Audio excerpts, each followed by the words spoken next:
Assalamualaikum, welcome to my channel. Balik lagi sama aku Intan Aulia.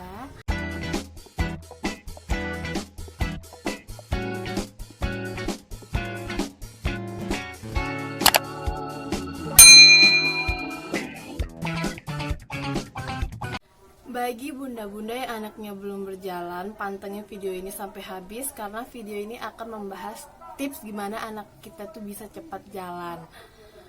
Memang sih anak bisa jalan itu tergantung kemampuan mereka. Misal nih ada anak yang cepet ngomong atau berbicara tapi dia lambat jalan. Terus ada yang cepet jalan tapi lambat berbicara. Nah memang sih itu tuh tergantung anaknya masing-masing. Tiap anak itu punya ciri khas masing-masing. Cuman kalau anak kita belum bisa berjalan, misalkan udah umur 14 bulan, 15 bulan, 16 bulan pun juga bisa berjalan, pasti banyak banget cibiran-cibiran atau cemoohan atau perkataan gak enak dari sekeliling. Bisa dari mertua, bisa dari orang tua, bisa dari tetangga. Kenapa anaknya belum bisa jalan, kenapa begini, kenapa begitu.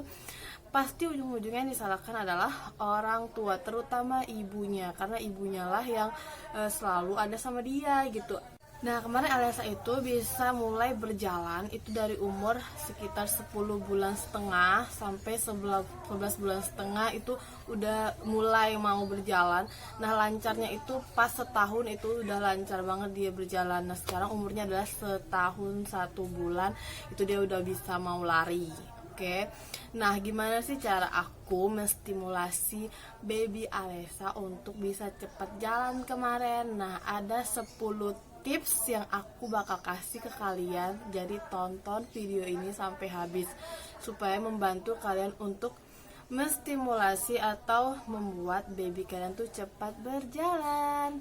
Tonton sampai habis ya. Nah, yang pertama adalah kalian itu sering-sering mentitah atau mentatah baby. Mentatah itu kalian genggam tangannya, terus tuntun dia untuk berjalan. Nah, bayi yang udah cocok untuk berjalan itu cirinya adalah dia itu udah bisa tegak berdirinya tuh nggak ngeloyo gitu, harus tegap. Terus udah bisa duduk itu tegak itu nggak nyender ya. Nah itu adalah tanda-tanda anak siap untuk berjalan atau latihan berjalan. Yang pertama itu kalian mentatah. Jadi kemarin itu aku mentatah Alesa itu dalam sehari itu bisa 3 kali. Pagi habis makan, terus siang tuh waktu dia main, dan sore waktu main sore. Nah itu jadi 3 kali. Nah tips dari aku untuk menata bayi itu lebih baik kalian bawa dia keluar ke halaman rumah atau ke depan teras atau ke pakai rumput gitu. Jadi kalian taruh dia di rumput supaya dia tuh ngerasa kalau dia tuh punya kaki gitu. Dia tuh punya kaki dan harus berjalan. Nah gitu. Terus kalian tuh boleh pakein dia sepatu atau enggak. Jadi kalian ganti-ganti deh. Nah kalau misalnya efeknya nih, kalau misalnya kalian pakein dia sepatu, dia akan terbiasa untuk memakai sepatu nanti kalau berjalan. Nah kalau enggak pakai sepatu dia ngerasain kalau dia punya kaki. Jadi dia akan pertama kali mencoba itu agak geli-geli gitu kan, apalagi kalau minyak rumput. Nah, tapi dia tuh ngerasa kalau dia punya kaki dan dia harus berjalan gitu. Yang pertama adalah tipsnya adalah mentatah bayi sesering mungkin. Nah, emang sih mentatah bayi ini capek. Pinggang itu pegel banget untuk mentatanya. Jadi kalian bisa gunain alat kayak gini. Kalian boleh beli di Shopee boleh atau di toko baby banyak sih. Nah, ini mempermudah kalian untuk mentatah bayi. Oke. Kemarin aku sempat menggunakan bantuan selendang panjang. Nah itu ditaruh di sininya Alesa gitu. Soalnya pegel juga kalau misalnya megang tangannya terus, dan dianya bayinya juga pegel, kasihan gitu. Oke, yang kedua adalah latihan mendorong. Nah ini boleh kalian beliin mainan dorongan kayak gini, atau kalian bisa manfaatin alat-alat atau barang-barang di rumah kalian, misalnya kursi plastik atau box bayi. Nah itu yang bisa dia dorong gitu. Cuman hati-hati juga, selalu kalian lihatin nanti dia jatuh kebablasan mendorong. Oke. Terus yang ketiga adalah kurangi waktu menggendong. Nah jangan selalu menggendong bayi.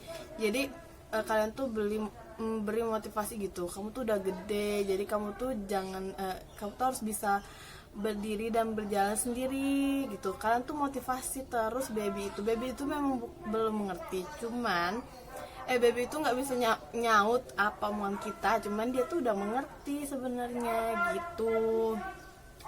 Terus yang keempat adalah biasakan duduk tanpa senderan.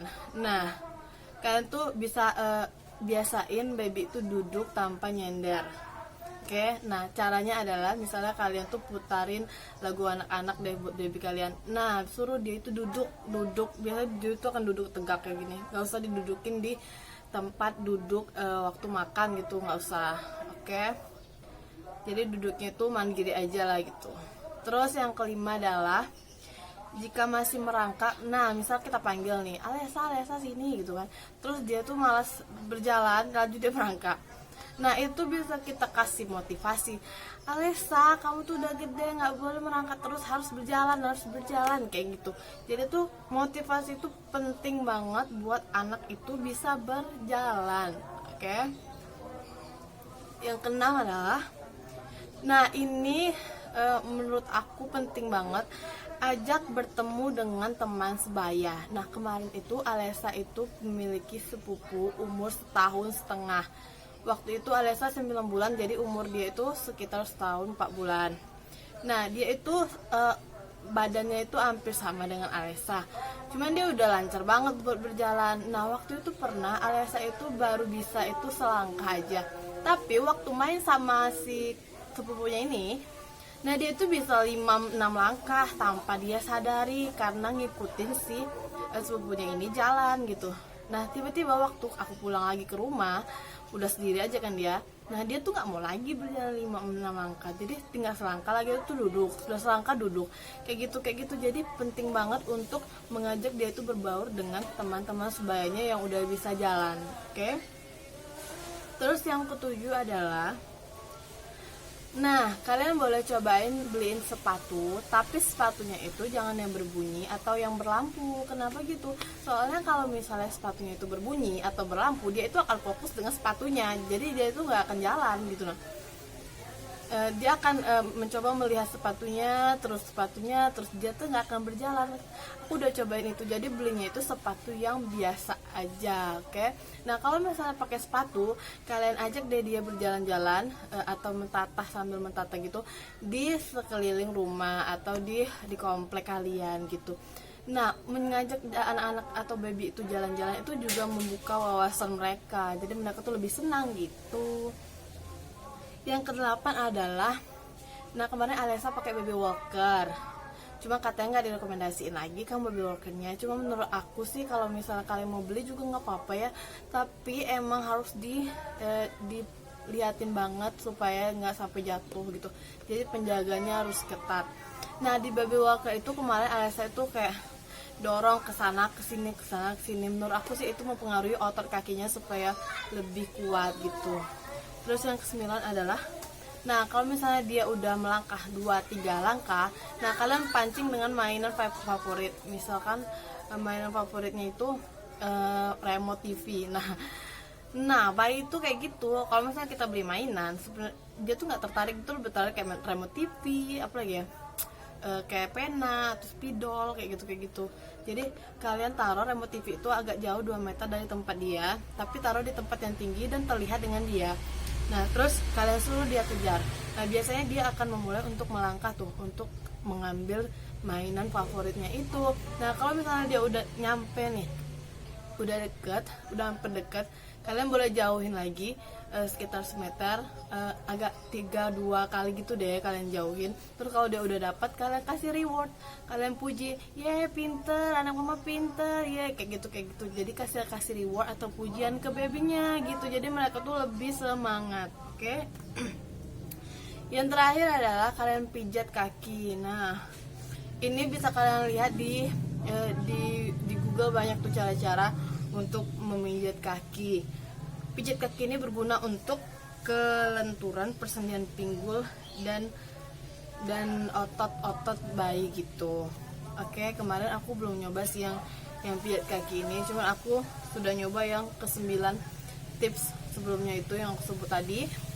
Oke, ini berdasarkan pengalaman pribadi aku untuk mensupport atau menstimulasi Alesa buat bisa berjalan. Sekian dulu video dari aku, semoga bermanfaat buat kalian ya, dan semoga anaknya cepat bisa berjalan. Assalamualaikum, sampai jumpa.